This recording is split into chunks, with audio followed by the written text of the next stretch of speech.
सुदामा जी द्वारिकापुरी से लौटते हैं, प्रातः होते ही यहाँ सुदामापुरी में सबके घर एक एक महल बन के तैयार हो गए। सब लोग सुख वैभव का अनुभूति कर रहे हैं, अनुभव कर रहे हैं। सुदामा जी आते हैं, जैसे तैसे थे वैसे ही द्वारिकाधीश उन्हें छोड़ देते हैं। अब मन ही मन गाली भी दे रहे हैं कि जो चावल लेके गए थे वो भी ले लिया, इसका बुरा हो, मुझे कुछ दिया भी नहीं। मन में तो भाव है लेने का, लेकिन कुछ कहे नहीं है अभी तक। आते आते सुदामापुरी में अपने नगर में आ गए, लेकिन सोच रहे कहीं और आ गए। आकर जहां वहां उनकी कुटिया थी महाराज, वहां पहुंचते हैं तो वहां महल बनकर तैयार। तो वहां जब खड़े होकर चारों तरफ देखने लग गए, उनकी कुटिया दिखे नहीं रही है। तो उनके मन में विचार आ रहा है कहीं ऐसा तो नहीं राजा महाराजा के बस गए, मेरी कुटिया को जला दिए, मेरी पत्नी को लेकर भाग गए, बच्चे को मार डाले, ऐसा तो नहीं हुआ। अब मन ही मन गुनगुना रहे करें, सुदामा मंदिर देख डरे, यहाँ तो हटी मेरी छोटी सी झुपड़िया, अब कंचन महल खड़े, यहाँ तो मेरी हटी सी छोटी झुपड़िया। यहाँ मेरी छोटी सी हट्टी झुपड़िया, छोटी सी झुपड़ी थी, उसको कोई जला तो नहीं दिया। महाराज उनके महल के द्वार पर 2 द्वारपाल खड़े रहते हैं। उन द्वारपाल से जाके पूछते हैं, अजी हम कहाँ पर आए हैं? बोले ये सुदामापुरी है। बोले आप कौन हो? बोले हम सुदामा हैं। बोले ये सुदामापुरी है, ये सुदामा जी का महल है, आप ही का महल है। बोले ये नहीं हो सकता, ये मेरा महल नहीं है। अच्छा एक काम करो आप, ये महल का जो मालिक है ना, मालिकिन, उनको थोड़ा बुला कर लाओ। द्वारपाल जाते हैं, सुशीला जी को बुला कर लाते हैं।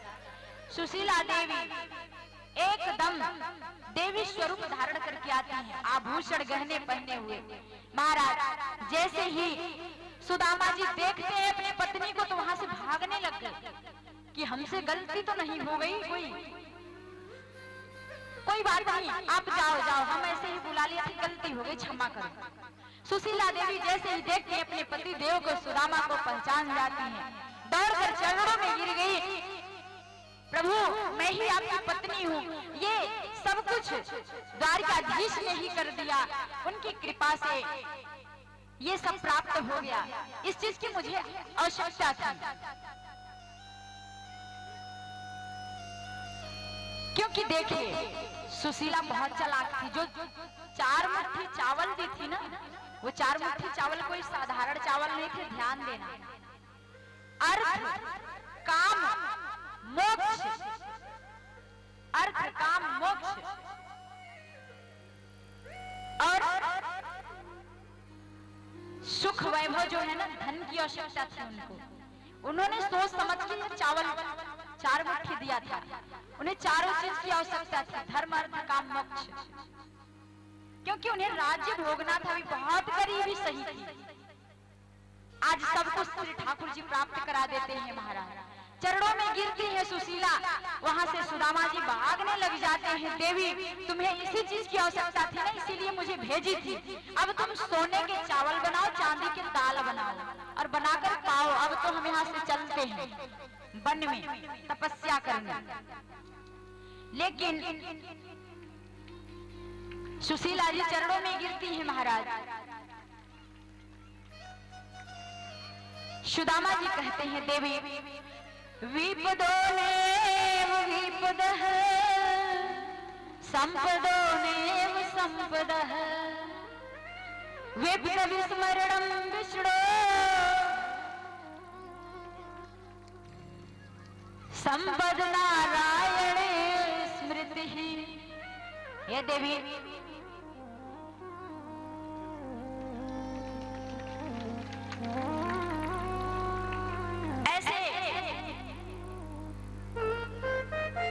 संपत्ति मुझे नहीं चाहिए, मुझे तो विपत्ति ही चाहिए। संपत्ति आने पर, सुख वैभव आने पे मेरे ठाकुर जी का जो नाम है ना वो भूल जाएंगे, हम इस संपत्ति में नहीं रहेंगे, विपत्ति में रहेंगे। आप राज्य भोगो, हम हम जा रहे हैं। जैसे ही दोनों पति पत्नी जाने लगे जंगल की ओर, महाराज वहीं पे द्वारिकाधीश प्राकट्य हो जाते हैं। कहने लगे, अरे सुदामा, मेरे मित्र कहाँ जा रहे हो? हम शर्त रख रहे हैं, गारंटी दे रहे हैं, कभी ऐसा नहीं होगा। भगवान का नाम जो ले रहे हो ना, ये कभी नहीं छूट सकता। ये आपके ऊपर विशेष कृपा है और खास करके मेरी कृपा आपके ऊपर बरस रही, कभी ऐसा नहीं होगा। जाओ, हम तुम्हें आदेश देते हैं, अपना राज्य भोगो और प्रजा की सेवा करो, जब तक इच्छा करे तब तक। आप कहीं मत जाओ, जंगल में मत जाओ, अपने जाओ राज्य में, पुनः फिर से आप राजा हो गए। उनके आज्ञा अनुसार सुदामा जी जाते हैं, राजा बन गए पहले की तरह, राजा बन गए, पुनः फिर से राज्य भोगने लग जाते हैं, प्रजा की सेवा करने लग जाते हैं। ऐसे ऐसे करके महाराज उन्होंने काफी वर्षों तक राज्य भोगा, प्रजा की सेवा किए। उसके बाद अंत में उन्हें गोलोक धाम की प्राप्ति हो जाती है। बोलिए श्री सुदामा जी महाराज की, बोलिए श्री द्वारिकाधीश महाराज की, बोलिए रुक्मिणी मैया की। अब श्री सुखदेव सुदामा का प्रसंग श्रवण करा के आगे की ओर बढ़ते हैं। महाराज एक बार सूर्य ग्रहण के अवसर पर वसुदेव जी जो हैं बहुत बड़ा यज्ञ कर रहे थे। उस यज्ञ में सबको निमंत्रण दिए थे।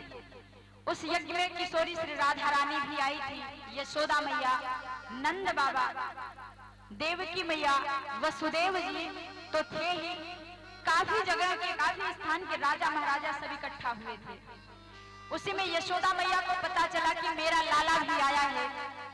जाती हैं द्वारिकाधीश से मिलती हैं, रोने लग जाती हैं कि बेटा आज तू इतना बड़ा हो गया, जब से वृंदावन से आया द्वारिकापुरी में जाकर बस गया, लेकिन कभी दर्शन नहीं दिया आज तक।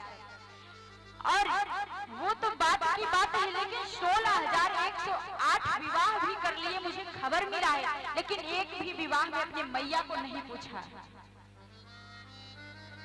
श्री ठाकुर जी भी रोने लग जाते हैं, बोले मैया आपको तो पता है ये लीला जो हम कर रहे हैं, यदि हम गोकुल में, मथुरा में, वृंदावन में रहते तो ये लीला मेरी पूरी नहीं हो पाती। गले से लग के रोने लग जाते हैं यशोदा मैया, नंद बाबा भी रोने लग जाते हैं। महाराज 16,108 पटरानियों में जो रुक्मिणी मैया है ना, उन्हें पता चला था कि किशोरी श्री राधा रानी बड़ी सुंदर हैं, बड़ी सुशील हैं, बड़ी तेजवान हैं, मेरे द्वारिकाधीश को बहुत मानती हैं, उनके बिना उनका एक पल भी नहीं कटता। रुक्मिणी मैया जो है द्वारिकाधीश से आज्ञा लेती हैं, जाती हैं, किशोरी श्री राधा रानी का दर्शन करती हैं। महाराज दर्शन करने जाती हैं, लेकिन एक लोटे में गर्म दूध लेकर गई थी और वही दूध जाकर श्री राधा रानी का दर्शन करके वही पिला देती हैं। बोली कि ये आपके कन्हैया आपके लिए भेजे हैं। उनके अंदर अभिमान आ गया था कि आज गर्म दूध पिलाकर राधा रानी का सुंदरता खत्म कर देंगे। इस अभिमान को श्री ठाकुर जी समझ गए, उनसे दूर कोई नहीं रह सकता, अभिमान जो धारण किया है। जैसे ही नाम सुनती है राधा रानी की मेरे कन्हैया भेजे हैं, दूध को जो लोटा रहता है दूध का तुरंत लेकर दुग्ध पान कर लेती हैं। जैसे ही उनके पेट में दूध गया महाराज, श्री द्वारिकाधीश के पैरों में बड़े बड़े छाले पड़ गए।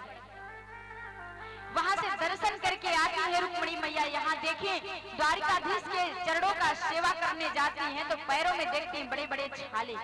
बोले प्रभु ये कैसे हो गया, आप तो कहीं जा भी नहीं रहे, धूप में भी नहीं गए, कहीं की यात्रा भी नहीं किए, ये बड़े बड़े छाले कैसे पड़ गए?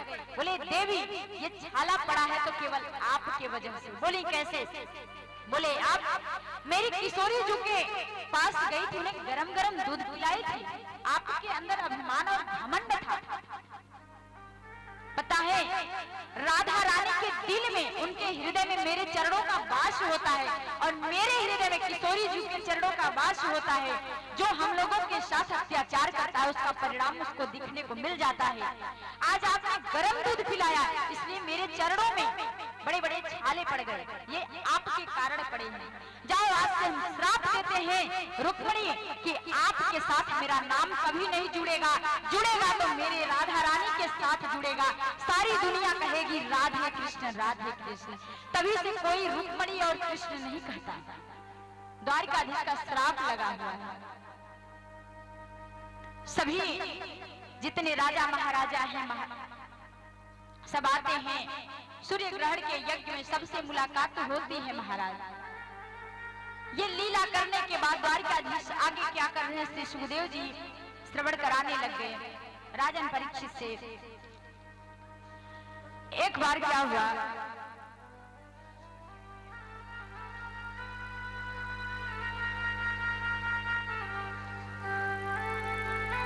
महाराज द्वारिकाधीश सबको विजय दिला लिए, सब कुछ कर लिए, तब उन्हें चिंता हुई कि अब मेरी लीला पूरी हो गई। 16,108 पटरानियों के साथ में हमने बहुत भोग लिया, बहुत खुशियां मनाई, पुत्रों के साथ में भी खुशियां मनाया, लेकिन अब मेरा समय आ गया जाने का। ये लीला करने के बाद एक दिन एकाग्र मन से बैठे थे, बहुत चिंतित हो रहे थे, शांति जगह पे बैठे थे, अपने सारे पुत्रों को बुलाते हैं। 16,108 पटरानी के जो पुत्र हैं ना, सबको बुलाते हैं और सबसे कहने लगे बेटा एक बात तुमसे बताएं। सब लोग सुनने लग गए। बोले रूप यौवन संपत्ति प्रभुत्तम विवेकता एक एकमप्यनर्थाय किमो यत्र चतुष्टयम्। हे पुत्र, ये चार चीजें जिसके पास हो जाती है ना, सुंदर स्वरूप,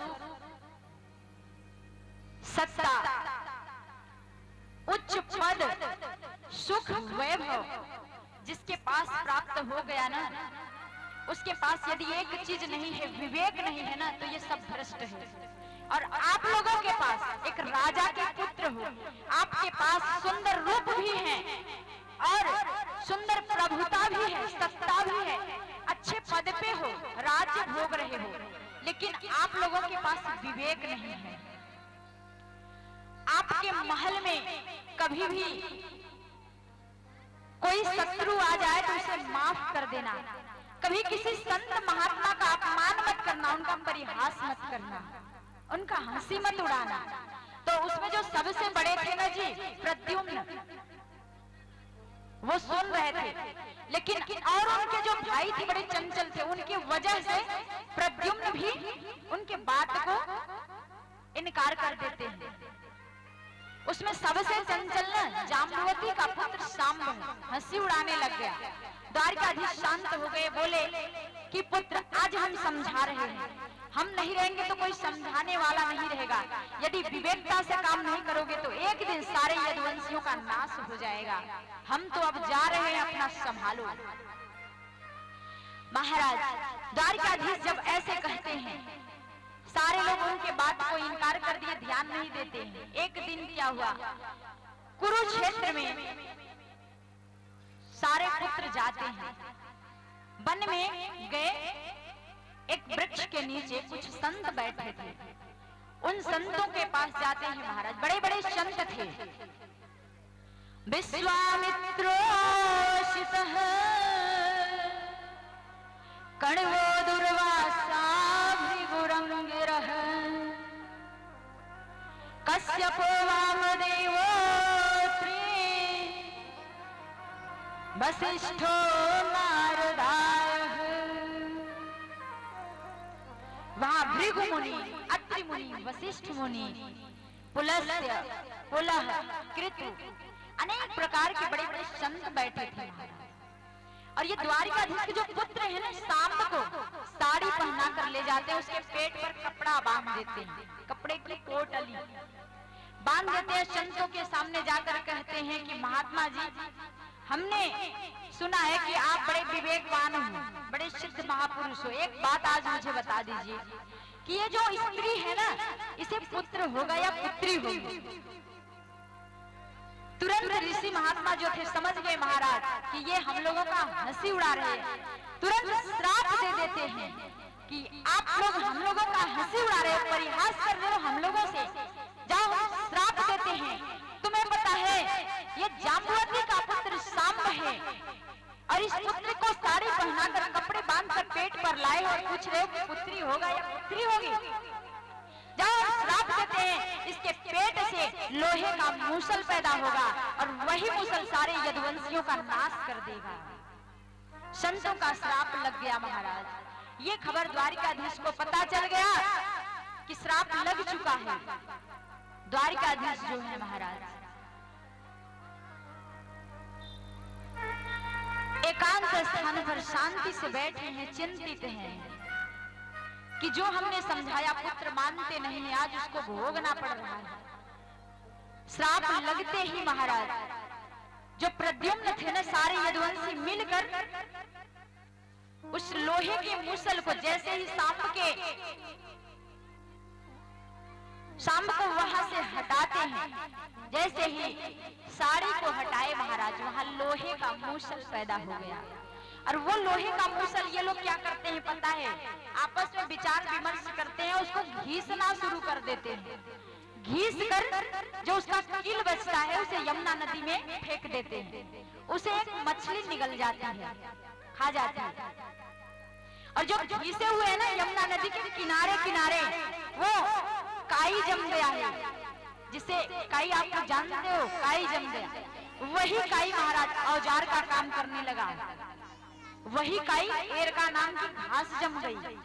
जब सारे यदुवंशियों का समय आ गया लड़ने कटने का, सब लोग आपस में लड़ने लगे, कटने लगे, तो उस समय जो है द्वारिकाधीश क्या करते हैं, अर्जुन जी को बुलाते हैं, अपने 16,108 पटरानियों को द्वारिकापुरी से किशोरी श्री राधा रानी के पास भेज देते हैं।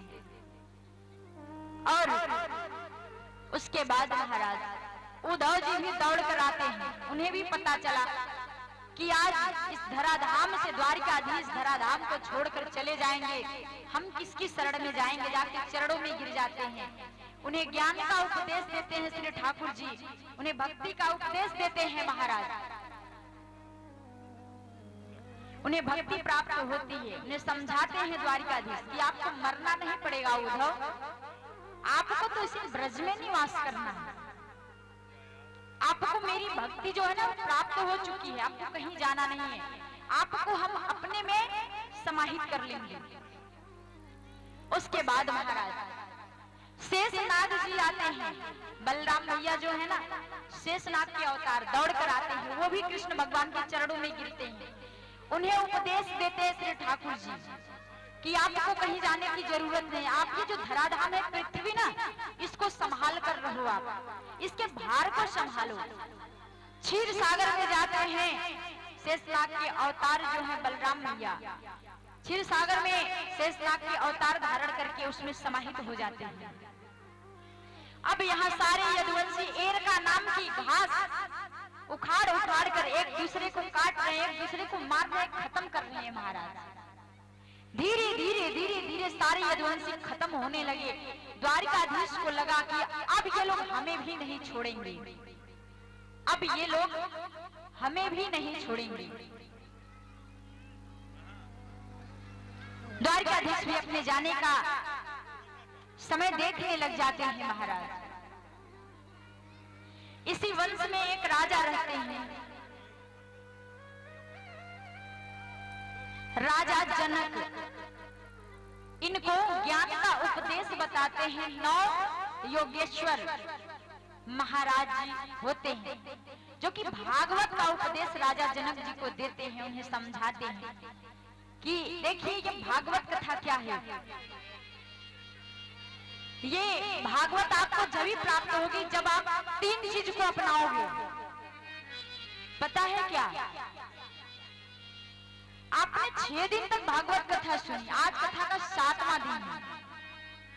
कथा का जो सार है ना, उसमें केवल आपको 3 चीज समझने की जरूरत है। एक तो भागवत विश्वास, अपना जो विश्वास है ना, भागवत में अपना विश्वास जो है उसको समाहित कर लो, विश्वास कर लो, अपने विश्वास को कमजोर मत करो, विश्वास से भागवत से संबंध बनाओ। उसके बाद महाराज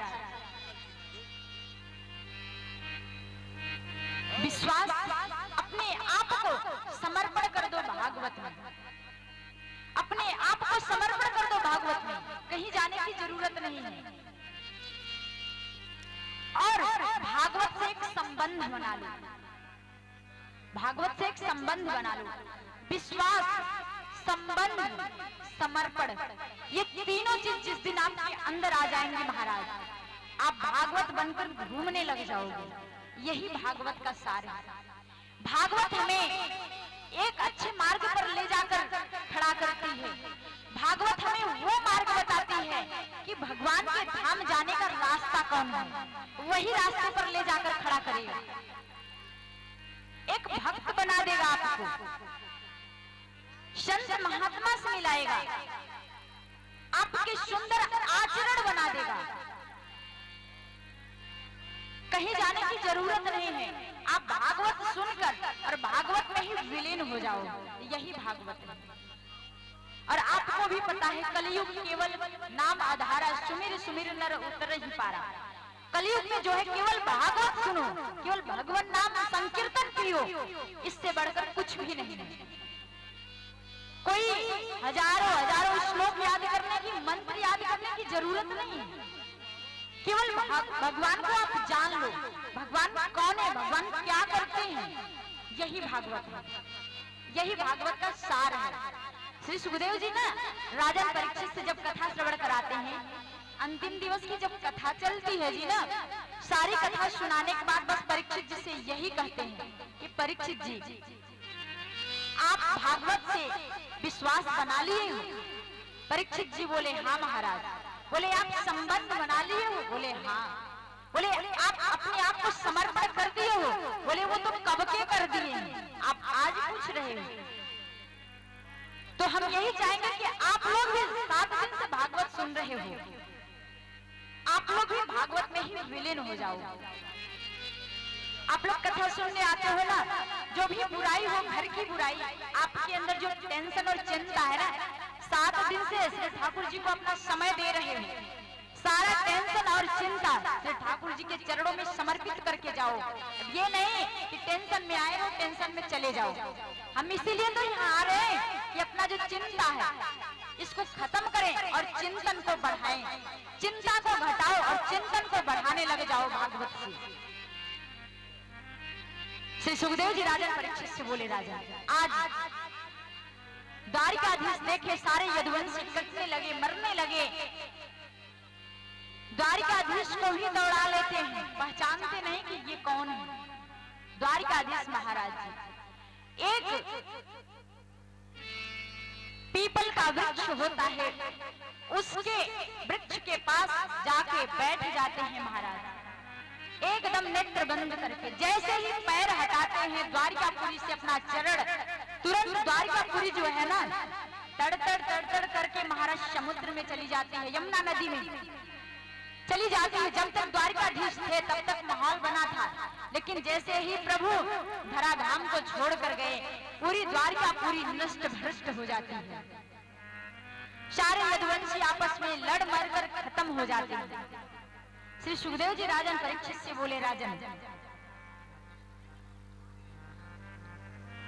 आज द्वारिकाधीश पीपल का जो वृक्ष है उसके नीचे अपने पांव को एक पांव पर करके बैठे हुए हैं।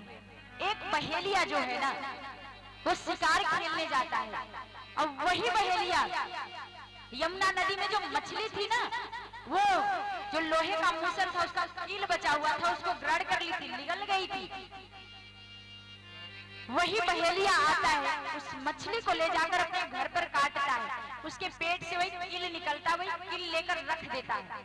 जब शिकार करने जाता है तो वही कील बाड़ों पर रख कर चलाता है। आज वही कील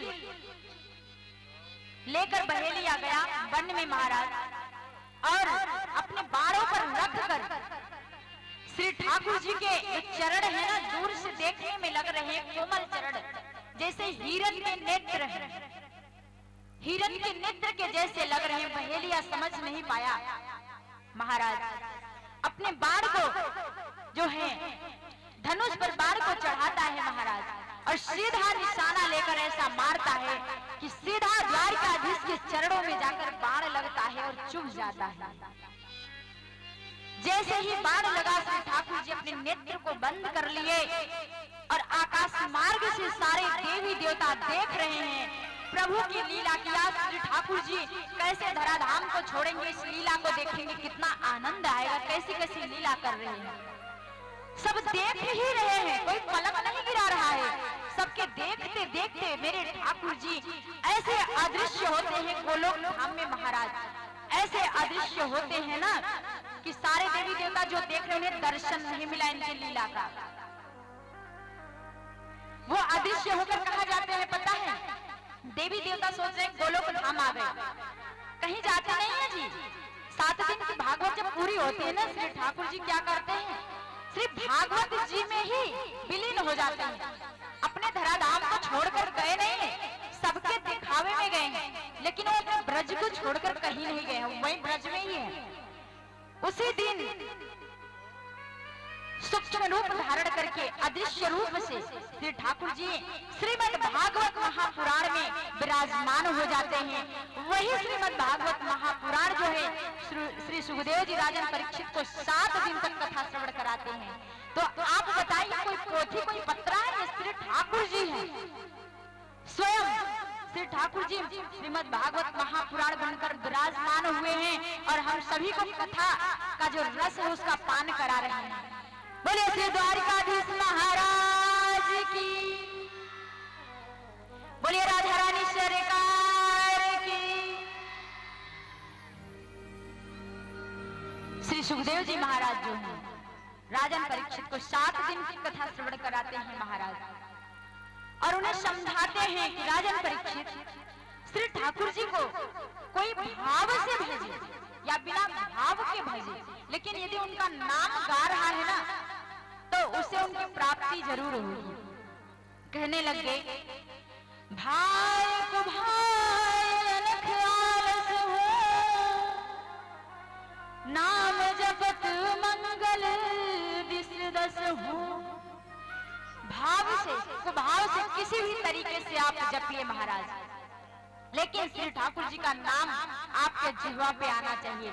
एक बार की बात है, जैसे आप लोग कथा श्रवण करने आ रहे हो ना, एक मैया आती थी, तो जब आरती होती थी ना तो उसमें जो भगवान का नाम आता था ना, वो नाम जो है उनके पतिदेव का नाम था। तो वो नाम कैसे, पतिदेव का नाम नहीं लेना चाहिए। तो जब आरती होने लग जाती थी प्रतिदिन, तो जब व्यास जी बोलते थे काली मर्दन कंस निकंदन देवकी नंदन तव शरण, तो वो मैया साथ साथ आरती गाती थी, काली मर्दन कंस निकंदन तव शरण। देवकी नंदन नहीं कहती थी क्योंकि उनके पतिदेव का नाम था देवकी नंदन। कैसे ले, अब बेचारी का आरती जो है ना अधूरा रह जाता था, बड़ी चिंतित, अब क्या करें, आरती तो पूरा करना है। तो एक दिन जब कथा श्रवण करके अपने घर पर गई तो रात भर विचार करती, वो अपने हाथों से आरती बनाती है, वही आरती जब प्रातः कथा श्रवण करने आती है तो वो मैया क्या करती पता है? आरती करते समय भगवान को देखो कैसे भज रही है मैया। जब आरती होने लगी तो मैया भी साथ साथ गा रही है, काली मर्दन कंस निकंदन चंपा के पापा तव शरण। काली मर्दन कंस निकंदन चंपा के पापा तव शरण। आरती भी पूरी हो, चंपा के पापा भी बन गए, देवकी नंदन जो थे श्री ठाकुर जी। तो आप लोग भी ऐसे बनो ना। खैर आप लोगों के जो पति के नाम है भाई, आप लोग आप ही जानो, लेकिन ऐसी ऐसी श्रद्धामयी माताएं होती हैं, बहनें होती हैं, भाई बुजुर्ग चाचा ताऊ सभी लोग देखिए भक्ति करने में कोई कमी नहीं करता, लेकिन सत्संग देने वाला कोई नहीं मिलता।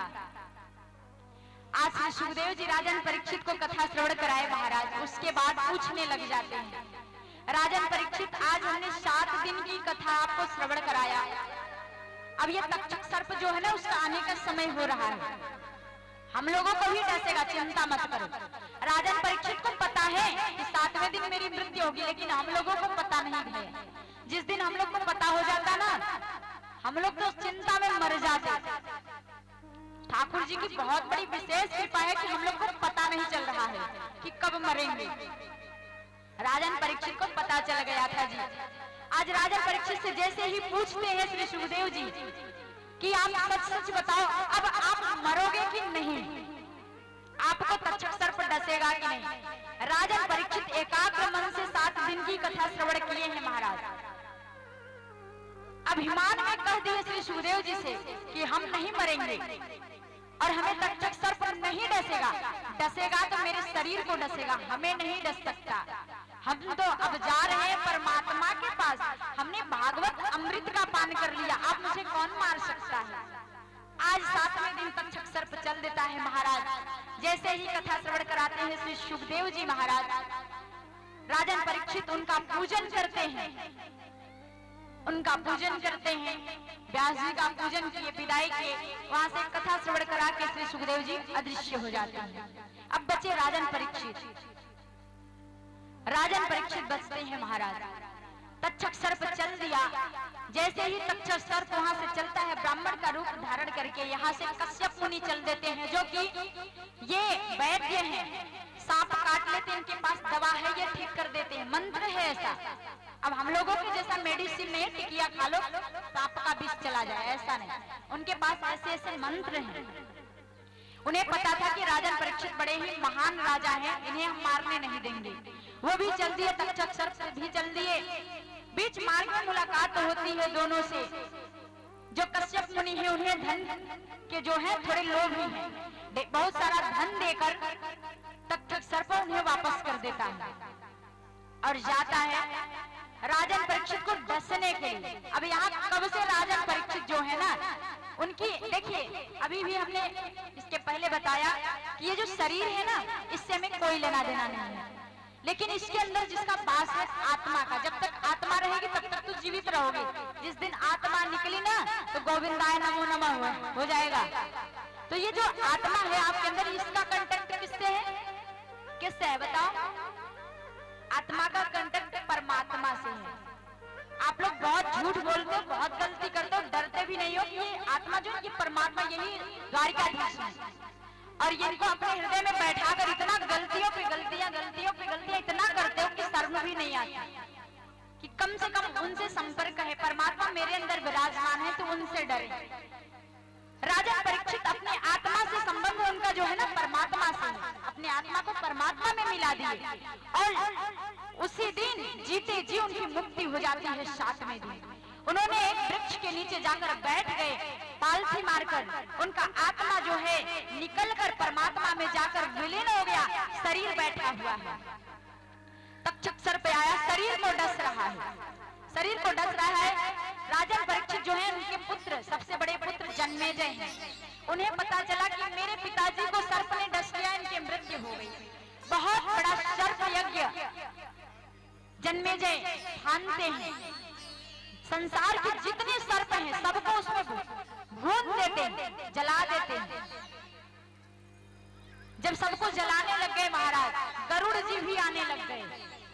अब डर लगे उनको, अब क्या करें। इंद्र देवता भी डरने लगे, आज तो हम सभी जल जाएंगे। तो उस समय महाराज अगस्त्य मुनि आकर समझाते हैं जन्मेजय को कि ऐसा नहीं करना है, अपने कर्म के अनुसार सब कुछ होता है। बेटा आप ऐसा क्यों कर रहे हो, सारे सर्पों को क्यों मार रहे हो। इसमें दोषी जो है तक्षक सर्प है और उसका भी एक कर्म है। आपके पिताजी का पूर्व जन्म का ये कर्म होगा, इसलिए तक्षक सर्प डस रहा है। आपके पिताजी की मुक्ति तो कब से हो गई है। जब अगस्त्य मुनि समझाते हैं, जन्मेजय जी शांत हो गए महाराज। तक्षक सर्प आकर डसता है। देखिए आप सभी लोग कथा श्रवण कर लिए, श्रीमद् भागवत महापुराण कथा के सार भी प्राप्त कर लिए। अब ये बताएं कि श्रीमद् भागवत कथा से कितने लोग संबंध बनाएंगे, हाथ उठाएं। बस इतने लोग संबंध बनाएंगे। 7वें दिन की कथा है, थोड़ा शर्म करो। संबंध बनाएंगे और कितने लोग विश्वास बनाएंगे जिनको विश्वास नहीं है। संख्या बड़ी कम है। जब ये तीनों चीज प्राप्त नहीं होंगी ना, तो आप भागवत कथा जो है ना एकाग्र मन से श्रवण नहीं कर सकते, चाह के भी नहीं श्रवण कर सकते। आज राजन परीक्षित की मुक्ति हुई, महाराज श्री सुखदेव जी की विदाई हुई। आइए देखिए, आज हम सबका मुक्ति हो रहा है राजन परीक्षित के साथ में। हम सब लोग श्रापित थे, हम सभी को श्राप लगा था श्रृंगी ऋषि का। तक्षक सर्प जो है ना जी, ये काल जो होता है यही तक्षक सर्प है। ये काल ही का नाम तक्षक सर्प हो गया। देखिए, आप सभी ने श्रीमद् भागवत महापुराण का रस पान किया, बड़ा ही सुंदर लगा। आइए भागवत कथा का अंतिम श्लोक है महाराज, जिसका उच्चारण करने से, नाम संकीर्तन करने से आपके सारे पापों का नाश हो जाएगा। ये अंतिम श्लोक है। और इसमें करना क्या है, इस श्लोक का जो अर्थ है ना, केवल नाम संकीर्तन, भगवान नाम संकीर्तन करने से आपके सारे पापों का नाश हो जाएगा। कौन व्यक्ति नहीं चाहेगा कि मेरे पापों का नाश हो जाए? सभी चाहते हो। सभी भाव से अपने अपने सर पे पटका रख लो और श्रद्धा से, भाव से इस मंत्र का उच्चारण करिए। मेरे साथ आप लोग भी बोलना।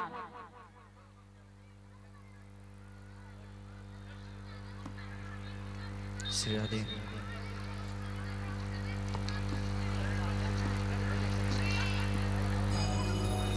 बोले श्री वृंदावन बिहारी लाल की, राधा रानी सरकार की जय हो। सभी लोग अपने अपने हाथ जोड़ लें, दोनों कर को नेत्र बंद करके मेरे साथ गुनगुनाना। नाम संकीर्तनम यस्य, नाम संकीर्तनम यस्य सर्व पाप प्रणाशनम, सर्व पाप प्रणाशनम, प्रणामो दुख समनः, प्रणामो दुख समनः, तम नमामि हरिं परम, तम नमामि हरिं परम। नाम संकीर्तनम यस्य, नाम संकीर्तनम यस्य सर्व पाप प्रणाशनम, सर्व पाप प्रणाशनम, प्रणामो दुख समनः, प्रणामो दुख समनः, तम नमामि हरिं परम, तम नमामि हरिं परम। नाम संकीर्तनम यस्य, नाम संकीर्तनम यस्य सर्व पाप प्रणाशनम, सर्व पाप प्रणाशनम, प्रणामो दुख समनः, प्रणामो दुख समनः, तम नमामि हरिं परम। तम नमामि हरिं परम। बोलिए श्री वृंदावन बिहारी लाल की, राधा रानी सरकार